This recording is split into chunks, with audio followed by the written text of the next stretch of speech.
عزیزان ملت اسلامیہ اور بالخصوصی ہمارے اسٹیج پر بیٹھے ہوئے ذی وقار علماء دین اسلامیہ وعلماء حضرات، معزز مکرم حجاج کرام، ہمارے دوست و احباب جتنے بھی اس پاک محفل میں نیک محفل میں تشریف لائے ہیں، ہمارے پردہ پوش پاک دامن ماں بہنوں، السلام علیکم ورحمۃ اللہ تعالی وبرکاتہ۔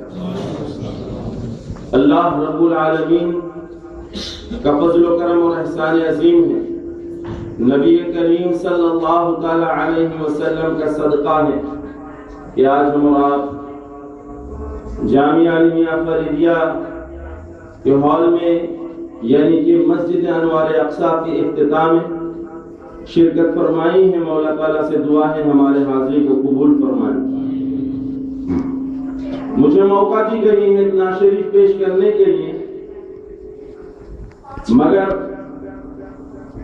نصیحت کے طور پر میں آپ کو چند اشعار سناتا ہوں، اسی پر میں کچھ الفاظ آپ تک پہنچاؤں گا، آپ کے اذہان تک یعنی کہ پہنچاؤں گا۔ مولا تعالیٰ اسے اپنے بارگاہ میں قبول فرمائیں۔ سب مل کر پڑھیے صلی اللہ علیہ یا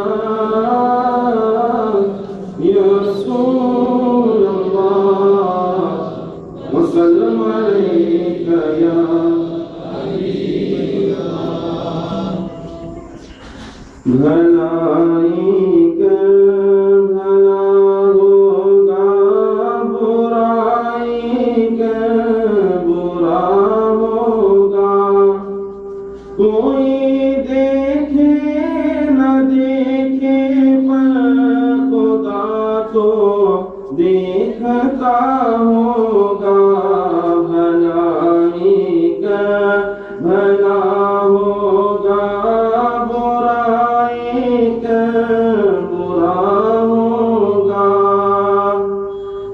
یہ انگارے نہ چن تو اپنا دامن پھول سے بھر لے، ابھی باقی ہے کچھ دن زندگی کے لیے کیا کر لے، بہت پچھتائے گا یہ وقت بھی جب جا چکا ہوگا۔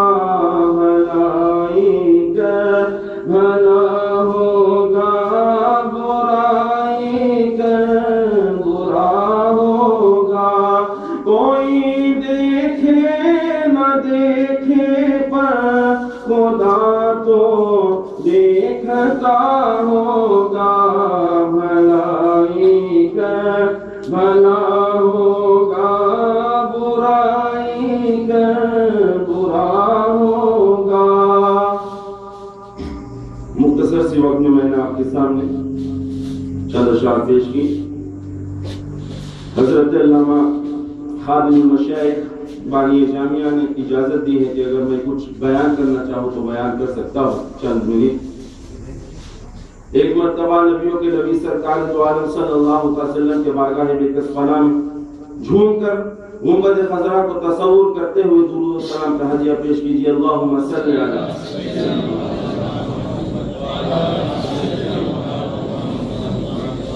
صلاۃ و سلام علیک یا سیدی یا رسول اللہ، صلاۃ و سلام علیک یا سیدی یا حبیب اللہ۔ حضرات گرامی قدر، آج ہم اور آپ سورینام کے سرزمین پر ایک ایسی تاریخی مسجد انوار اقصی کی افتتاح میں اکٹھے ہوئے ہیں جس مسجد کو بنانے میں 11 سال لگے، اور 11 سال کے بعد جب یہ مسجد بنی ہے تو آج افتتاح کے دن وہ رونق دار مسجد جسے دیکھ کر اسلام ہمیں یاد آتا ہے، جس کے گنبد کو دیکھ کر ہمیں اسلام کا نشانی یاد آتا ہے، جس مسجد پر ہماری نظر پڑتی ہے تو معلوم ہو جاتا ہے کہ اسلام کی شان کیا ہے۔ مولا تعالیٰ ہمیں اور آپ کو اس افتتاح میں حاضری ہونے کی توفیق عطا فرمائی ہے، اور مولا تعالیٰ اس حاضری کی بدولت ہم تمام اہل سنت والجماعت کے دلوں کو ایک اور نیک بنا دے. نبی کریم صلی اللہ تعالی علیہ وسلم کے نور کے وسیلے سے ہم تمامی کے دلوں کی کالا پن بغض و کینہ کو دور فرمائے اور ہمارے دلوں کو منور فرما دے. اور قرآن پاک کے تحت اللہ تبارک و تعالی ارشاد فرماتا ہے انما المؤمنون اخوہ کہ تمام مسلمان بھائی بھائی ہیں.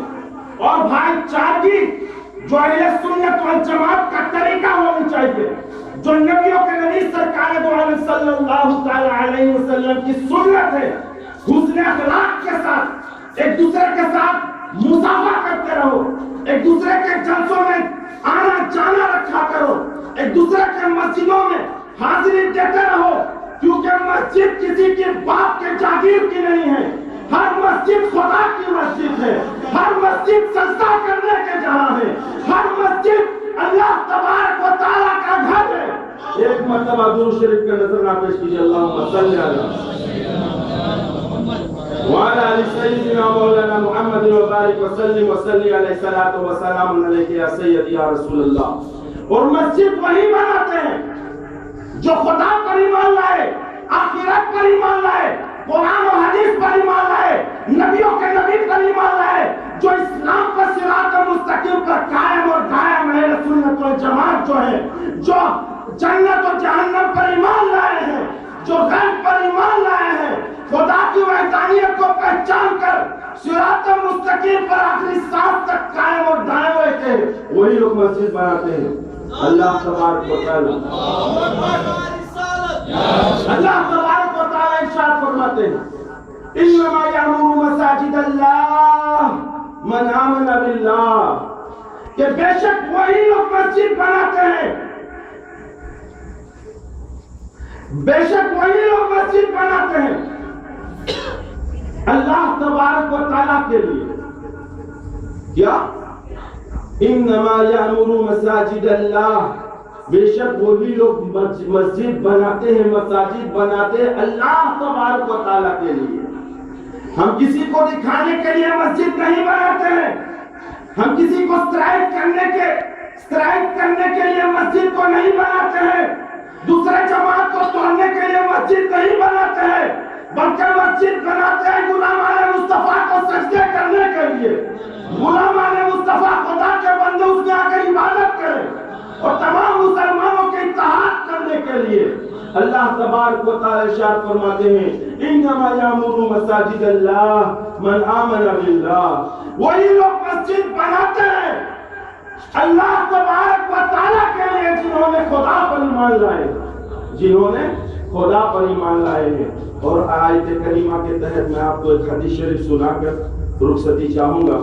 جناب رفیع رگلی صاحب نے 2 منٹ وقت دیا ہے اور 2 منٹ ویسے ہی ختم ہو گیا ہے. مولا تعالیٰ مجھے حق بیان کرنے کی توفیق عطا فرمائے.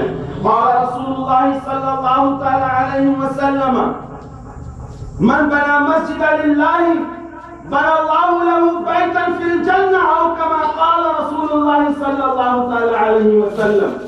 اللہ تبارک و تعالیٰ کے پیارے نبی, وہ نبی جو تمام نبیوں سے افضل و اعلیٰ, وہ نبی جو رحمت للعالمین بن کر آئے, سرور تاجدار انبیاء بن کر آئے, وہ نبی جو ہمیں قرآن لا کر دیا, وہ نبی جو ہمیں تمام نظاموں سے افضل و اعلیٰ نظام لا کر دیا, وہ نبی جو ہمیں اسلام لا کر دیا, وہ نبی جو ہمیں خدا کی وحدانیت کی پہچان دیا, وہ نبی جو ہمیں اصول وضو کا طریقہ بتایا, وہ نبی جو ہمیں صراط مستقیم پر چلنے کا طریقہ بتایا, وہ نبی جو ہمیں جہنم اور جنت کا راستہ دکھایا, وہ نبی جو ہمیں ایمان دیا, وہ نبی ارشاد فرماتے ہیں کہ من بنا مسجد للہ, جو مسجد بناتے اللہ تبارک و تعالیٰ کے لیے, بنا اللہ له بیتا فی الجنہ, اللہ تبارک و تعالیٰ اس کے لیے جنت میں گھر بنا دیتا ہے. اب ایک بادشاہ تھا, بادشاہ نے جب یہ حدیث شریف سنی تو بہت مال و دولت آپ کے پاس تھا. آپ نے سوچا میں اپنے مال و دولت سے ایک مسجد بنا دوں. مسجد بنایا. مسجد بنا رہا تھا تو بہت شاندار مسجد تھا. اپنے مال و دولت سے جو بادشاہ تھا وہ مسجد بنا رہا تھا. جب کوئی نیک مسلمان نے دیکھا تو پوچھنے کے لیے آیا, اجازت طلب کرنے کے لیے آیا کہ مجھے بھی موقع دیجیے کہ میں بھی مسجد میں کوئی تعاون کروں, میں بھی مسجد میں ایک اینٹ یا 2 اینٹ خرید کر لگا دوں, میں بھی مسجد میں یعنی کہ 2 ناچی دے سکوں, ڈونیٹ کر سکوں, اللہ تبارک و تعالیٰ کے گھر بنانے میں یعنی حصہ لے سکوں. تو بادشاہ نے کہا نہیں, مسجد میں اکیلا بناؤں گا, مسجد میں اکیلا بناؤں گا, ابھی تو خدا مجھے جنت میں گھر دے گا. خدا کی قسم کسی کو مسجد میں حصہ نہیں دیا, حصہ نہیں لینے دیا اور پیسہ دولت دینے کا موقع نہیں دیا, بلکہ خود بادشاہ تھا اور مسجد بنایا.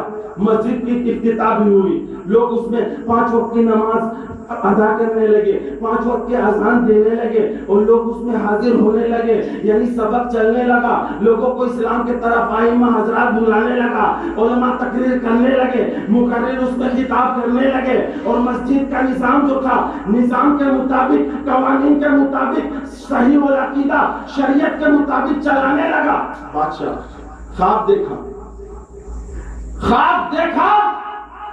کہ خواب میں اللہ تبارک و تعالیٰ نے اسے خواب یہ دکھایا کہ ایک بہت بڑا محل ہے اور کوئی آواز دے رہا ہے, بادشاہ جو تو نے مسجد بنائی خدا کے لیے اور اس مسجد میں غلامان مصطفیٰ خدا کے بندے سجدے کر رہے ہیں, یہ محل ہے تمہارا جس محل کو اللہ تبارک و تعالیٰ نے جنت میں اس مسجد کے بدلے میں تمہارے لیے بنایا. بعد میں اس بادشاہ نے بھی یہ دیکھا خواب میں کہ اس کے محل کے بغل میں ایک اور محل ہے. پوچھا, دل میں سوچنے لگا کہ یہ کس کا محل میرا بغل میں آ گیا. تو غیب سے آواز آئی, کیا ہے بادشاہ, تم دنیا میں مال اور دولت کے طاقت رکھتے ہوئے پورا مسجد اکیلا بنانے کے نیت کیے تھے, مگر ایک دن ایک رات کے ایک مجنون, ایک مجذوب, ایک بزرگ یعنی کہ خاموشی سے چھپ کر ایک پتھر صرف مسجد میں لگا دیا تھا جو کسی کو معلوم نہیں ہوا. اندھیرا میں رات میں تم نے پورا مسجد بنائی, اس کے بدلے میں نے تجھے جنت میں گھر دیا. وہ مجذوب بزرگ فقیر تھا, ایک اینٹ رکھی, اس کے بدلے میں نے اسے بھی ایک محل, ایک گھر دیا جنت میں. تو آپ سب کو میں آج شکریہ ادا کرتا ہوں اور تہ دل سے مبارکباد پیش کرتا ہوں کہ آپ سب جو مساجدوں میں اپنے پیسے لگا رہے ہو, جو آپ اپنے خدمت دے رہے ہو, خدمت کر رہے ہو اور مسجدوں کو سجا رہے ہو, مسجدوں کو بنا رہے ہو, یقین رکھیے اگر تم انہیں دے بھی دو گے تو بھی اللہ تعالیٰ کی جنت میں گھر بنا کر دے گا انشاءاللہ. اللہم وجعلنا منہم. اللہ تبارک و تعالیٰ تجھے جنت میں ایک گھر بنا کر دے گا. مولا تعالیٰ ہم اور آپ کو تمام مساجدوں کو چمکانے کی توفیق عطا فرمائے. اللہ تبارک و تعالیٰ کے بارگاہ میں آخری دعائے مناجات سے دعا کرتا ہوں, جس طرح سے آپ لوگوں نے اور آپ لوگ اللہ تبارک و تعالیٰ کے مسجدوں کو سجا رہے ہیں, اسی طرح سے تمہارے قبروں کو سجائیں گے. اسی طرح سے جس طرح سے تم مسجدوں کو روشن کر رہے ہو, اندھیری کوٹھی قبر کو بھی اللہ تعالیٰ تیرے لیے روشن فرمائیں گے. مولا تعالیٰ ہمارے سنت والجماعت کو ایک بنا دے, نیک بنا دے, اتحاد کے ساتھ رہنے کی توفیق عطا فرما دے, ایک دوسرے کی عزت کرنے کی توفیق عطا فرما دے, ایک دوسرے کو حقیر کے نظر سے دیکھنے سے منع کر دے اور ایک دوسرے کی عزت و احترام کرنے کی توفیق عطا فرمائے. سب سے پہلے میں آپ سے معافی چاہتا ہوں کہ میں زیادہ وقت لے لیا ہوں.